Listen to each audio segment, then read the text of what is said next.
together again to discuss about the AMP. Sorry about last night. It was pretty rough. Phone died at the most inconvenient time. And um, so I'm gonna start thinking about maybe switching the time frame to earlier, around 5 o'clock, 5:30 to settle in.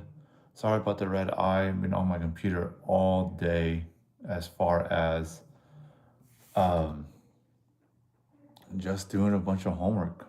Just homework all day. I save it for Sunday. I'm gonna have to spread this thing out for at least through a couple of days. All right, so one of the things I get asked is like, what's an AMP school look like? What do you do?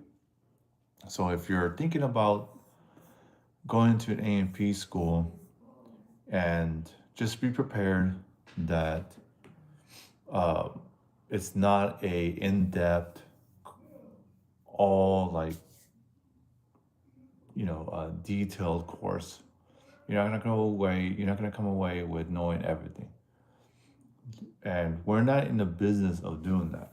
There's FAA schools for that kind of stuff, right? They're certified. They are uh, have all the funding for that kind of stuff. So I'm not even interested in that type of business to even say like I'm gonna make you a better aircraft mechanic, because it's not the business that we want to pursue. And it's more about uh, getting you prepared for the test. That's what I'm in. Why do I want you to get prepared? Well, the reason is because with this AMP, you're going to uh, get job offers. You're gonna have a smoother transition from the military. That you have options, and with that, that makes me happy. If I personally can connect you with an employer and you get hired and you're happy with it, even a bigger win. And that's my goal, is to ensure that you have a fulfilling career afterwards, even if it's just a stepping stone. If you just want to do it for a year or two to get your feet wet and then work yourself up or into something else you want different, right? So, and I'm all for that. And so I'm here to help you guys get over this hurdle. And in the beginning, we weren't talking to the guys about how, what's it like, what's the expectations for the AMP. And I had to train our team when they're talking to candidates that want to be students, that to set up the expectations up front, because the worst thing is a student wanting to know everything about a course and not have the proper expectations set. And they were hoping to get this whole comprehensible course, and it's just not what we in a business for doing. So um, when you go to a prep course, you're not there to know everything. Uh, all the FAA throws at you. Okay, if you're a military maintainer, you got to tech school. You've gone through a lot of you've gone through a lot of um, gone through a lot of training and upgrade training. So you are more than well equipped. As much as some of these academia guys say they are not, but you have the tech school and the hands-on training, and it's just a different type of training that you received than somebody else coming out of, say, a college or something like that. So, uh, Logan, go ahead and ask any questions you may have uh, while in this video. So, if you have any, um, we just started. If you have questions, throw them out there. I'll answer you at the end of the video to answer any questions you have. All right, so um, I even hired a aerospace engineer to be our instructor, and it wasn't a bad idea, but I went to the other extreme to answer these people who were, and I find out that people really they didn't want expert advice like that. It's a 2 week course. We don't have all day to explain to you some of these concepts. We give you the nuts and bolts of it, and that's pretty much it. But when I hired that man, I had to train this guy, and he's a great guy, super great and super knowledgeable guy, knows the theory side of things. He was an aerospace engineer. And uh, some guys, the feedback was this guy goes too far in depth. Like, he's smart, but man, he goes deep. So, uh, um, so we worked with him to kind of cut it down, and he did pretty good. And so, if you want some of that knowledge of of going a little in depth, but not too far in depth with some of the concepts, join our school page. And he made our videos. A super knowledgeable guy. You will love him, and he's an awesome guy. Good dude for sure. And um, so just be prepared that you're not gonna get an in-depth knowledge of some of these concepts, but you're gonna get enough just so you can get by. And we've proven that over and over. Where when you learn the concepts up front, you're gonna have a good chance of passing your exams. Okay, let's go to the next point here. All right, so this type of content is more for the guys who already have military experience. Don't work really with school students because one, we're not certified or even propped up to help out guys with no experience. So it's just how it is. So this is for the military maintainers who have experience hands-on working on military aircraft, because your experience doesn't expire. As long as you have a minimum of 30 months of hands-on experience, you are eligible. But of course, you have to have experience on the airframe and the power plant to get your AMP. If you are a back shop avionics, for I understand, there's still, or just let's just make it easier, avionics. If you have experience in avionics, you're gonna get your airframe. However, you're trying to get your power plant, you have to show at least a year of hands-on stuff. Working with your counterparts, and I would highly recommend teaming up with your power plant guys to get some sign-offs. Okay, and if you need a checklist, comment below checklist, and I'll send you a link to join our group, our community. We just brought on another instructor, and he can definitely help you out. But so let's say you're avionics or vice versa. The power plant guy. You need experience. You need to go get some of that stuff signed off. I got a checklist so you can take a look at and see what those tasks are. Get it signed off by say another AMP or your commander or your supervisor. All right. So let's say of course you're working full time. You're juggling family. You're trying to figure out what's FAA decoded, and it's like this whole process that you just don't have time for. And I get it. I understand. So I help out guys like you to work on your FAA exams.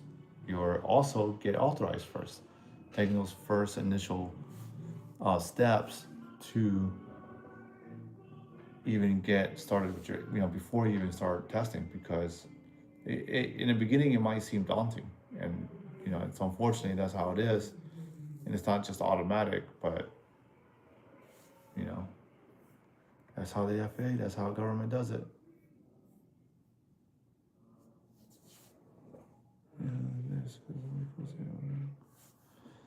All right. Yeah, and and also if you're a recruiter in the aviation maintenance field and you're looking for guys, we got military maintainers. You can join the group. You can use that platform to teach guys how to get their 8610-2, or you can send them over to me, sign up, and I can help them get their 8610-2s. So that's not hard, it's not difficult. If you need some help with getting access to several guys, join my group. I'm sure our community would love to hear your insights. Love to hear, what makes it a great candidate. So if you don't have, okay, yeah. So we have a path. It's repeatable. It's constant people coming in, and we can help guys get their A&P from authorization to passing, and hopefully, hand them off to you guys, and they everybody wins. And that's what I want. So figure out what you're eligible for. The guys to go to is I just got a question about if it was a tough one because I don't remember. I guess I haven't met too many of these guys. It's the back shop um, avionics. I went on to Air Force School, see if the program was eligible for those guys. That's my gauge of if I have questions of who's eligible, and the guys were eligible. So um, I would be confident in selecting them to be a good source. But either way, you can talk to your FSDO to see if you are eligible 100%, and those will be the guys you go to and talk to for sure. Let's see. All right, figure out, if you are both A&P, you need 30 months of experience. If you happen to have only experience on like avionics, then you just need 18 months of airframe. That's it. So it's something, and this is hands-on. And the time starts, the rule of thumb I've been told is when you first arrive to your first duty station. Okay. I got checklist. I have, you know, uh, even how to interview. I got a checklist. It's like I said, when I said checklist twice, I meant one was like the roadmap and one's a checklist to get started, right? So the roadmap is like, all right, you need to get your tickets, you need to have your tickets, and then you need to get your first exam done, get your all exams done, orals and practicals. Because DME, if you don't get the written exams done, then he's not gonna schedule you for anything. Gotta get that done. All right, so this is where people mess it up trying to get their A&P. Is that they need to get their 8610-2s. Before you get out, you need to have those. And it makes it so much easier to have that big hurdle off your shoulders. So let's say a company wants to hire you, they wanted to put you in class. They don't, a lot of them don't know how to even start with their 8610-2. Somebody coming from your position. So I'm here to help you guys strategize and figure out where we can start to get all this paperwork and then move on to the next phase of getting you prepped for the exam.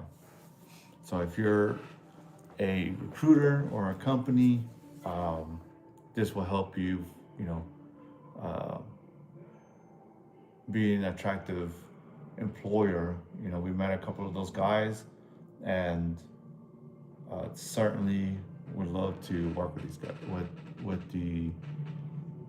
with these employers, because they provide such a great type of environment, and I love to see that. I love to see that stuff. All right, so uh, make sure you have all your experience ready to go, like all your training records. make sure they're all signed off. And, the first people you're going to talk to is FSDO. FSDO is Flight Standard District Office. Those are the big King Koopas, the gatekeepers to getting your FAA paperwork done. Okay? And then after that, you're going to go test. So just like in the beginning of this video I was talking about, it's fast track. It's kind of like boot camp where you get all this military information or knowing about the military all compressed and then learning in those few weeks. But in this case, you're going to learn general in a couple of days, airframe section in a couple of days, power plant in a couple of days. And then knock all that out, get all the hands-on experience, and then go test. So in 2 weeks, it's compressing 2 years worth of studying and work for some students to 2 weeks. That's a huge difference. Okay.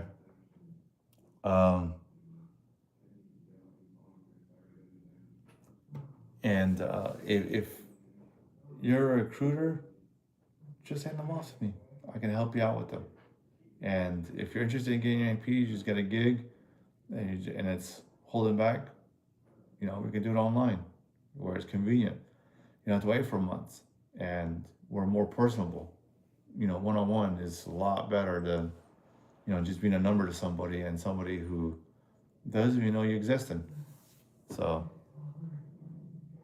go ahead. We have 2 to 3 weeks in a cohort, and sponsoring these guys would be super helpful. It would speed up the process, and then own a part of the pipeline where you can have potential military maintainers reach out to you.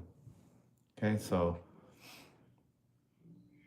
if you're interested in an AMP course, this type of boot camp where you can get it done in 2, 3, 4 weeks, those are the intervals that we have, and you can join. You don't have to get it done in 2 weeks. It can be 3 weeks, and I understand life happens, deployments happen, work happens, but using this community to stay accountable, stay on track, helping, getting help from our, instructors can be very beneficial. So let's get started on that AMP, man, because that's going to be a huge leap in your career, where you can have a successful transition, making very good money on the outside, and they're looking for you guys. It's unfortunate that we don't talk about it more in the military, but that's what my mission is about. My mission is about growing the awareness, not just talking about it, but being about it, getting you through. Do as much as I can to help you to pass and get your AMP, because I can't take it for you. That's illegal. And just getting you prepared. So I hope that was helpful. If you know anybody that is looking to get their AMP, bring them on over. We'll come out with a strategy plan and making sure that they can be successful during their exams and their transition. So if you're thinking, I don't have enough time, you really don't need time. You need to make a tighter, time system and accountability, and zero in on this, where you can just knock it out in 2 weeks. All right, and you may think, I'm not smart enough. Well, it's not so much how smart you are. You already got the training. You got the practical experience. All you need to do is recognize some questions and answers, and know the concepts of these things, and you already got the training. You got a lot of technical training. So it's not this, military or federal exams are not your first, these are not going to be your first rodeo. So you guys have experience in taking tests. You're gonna crush it. So for employers, these veterans, we have veterans looking to get these exams done, and the VA is not covering it. So We're definitely here looking for sponsors to sponsor these cohorts. So be a part of the solution, because you know the shortage is real, and I'm working on getting uh, reaching out to the military maintainers so they can uh, be a part of that solution, and that's what the mission's about. So that's it for today. Thank you for tuning in, supporting me. If you want to reach out to me, go to my LinkedIn. I go there pretty quickly or often, and also school.com/military-maintainers. I always answer the call there. Comment below. I'll send you a link, and I did put a link in the description. So please follow, like, share it with somebody that I need this information, and we can always jump on a call real quick and knock this out. So I hope everybody has a good Sunday and get ready for the week, because I am. Have a good night, and pulling chalks now.